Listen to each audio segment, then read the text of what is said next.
Hi everyone, I'm Patrick Donahoe of Paradigm Life.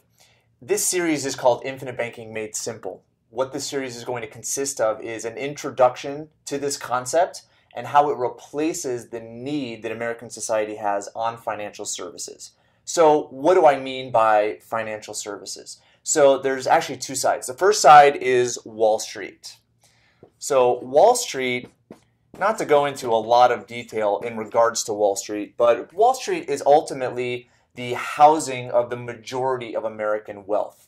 It's housed in the form of brokerage accounts, IRAs, 401ks, mutual funds, etc. There are literally tens of trillions of dollars that are in Wall Street today. And this gives a lot of power and influence of Wall Street to hire lobbyists to influence Washington, D.C. They hire academia to sit on their board.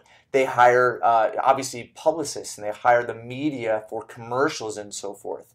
And so what this has caused is a herd mentality. Because of so much money that's there, and because of everybody really doing the same thing, people just think it's common knowledge to invest in the 401k, invest in mutual funds, and invest on Wall Street. But if you really look at their performance, if you look at the fees, if you look at inflation and the restrictions, you're going to see that it doesn't benefit the average American. It really benefits those that are perpetuating the system. The other side of the financial services industry is the banking industry. So I'm going to put up here banking. So banking also has very similar influence as Wall Street. And with the banking industry, the reason why it is so popular is because a lot of the money that goes to Wall Street is not that liquid. In order to use that money, you'd either have to liquidate and pay penalties and pay taxes. So what individuals do is they resort to bank credit to facilitate their purchases. So if you look at how interest works, the fees associated with loans, obviously with the credit card industry and the usury type of interest rates that are being charged, it's plundering America.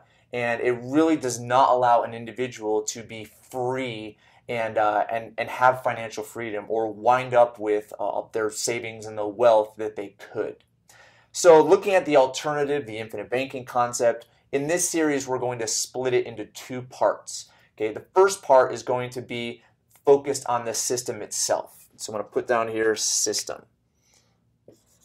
Now, a system is basically a set of rules. It's a set of principles that you follow. Now, looking at human nature, human beings are extremely intelligent. We have invented some amazing things, but at the same time, we don't always make the best decisions.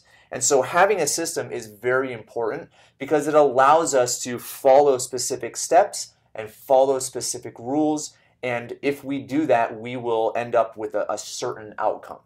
Now, it also is kind of a catch-22 because Americans, although we need to be reined in, our behavior needs to be reined in by rules and regulations, we want to be free, we want to be independent, and so we kind of kick against the pricks oftentimes. So this is what's awesome about this system is that it's self-regulated. Nobody is going to hold you responsible to it. It's ultimately your responsibility to follow those rules. Okay. Now, looking at the next part of this series, we're going to talk about the financial product. Now, this is not a Wall Street financial product. It's actually an insurance product. The insurance industry, specifically life insurance and permanent life insurance at that, has been around for hundreds of years. It's one of the oldest financial products. Insurance these days has some things you can add to it and ways in which you can set it up where it will be superior as far as the growth is concerned than anything you can invest on Wall Street. We're also going to talk about a loan provision which allows you to borrow against the accumulated value without having to be subject to usury type of interest rates, fees, and so forth. So it's actually an incredible product. We specifically use mutual companies. Mutual companies are not publicly traded. They're not public companies.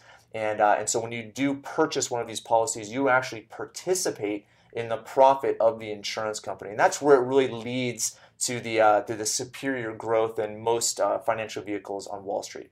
So this is what we're going to get into. I hope you enjoy. Make sure you watch the other two videos associated with the system and the product. Let's get started.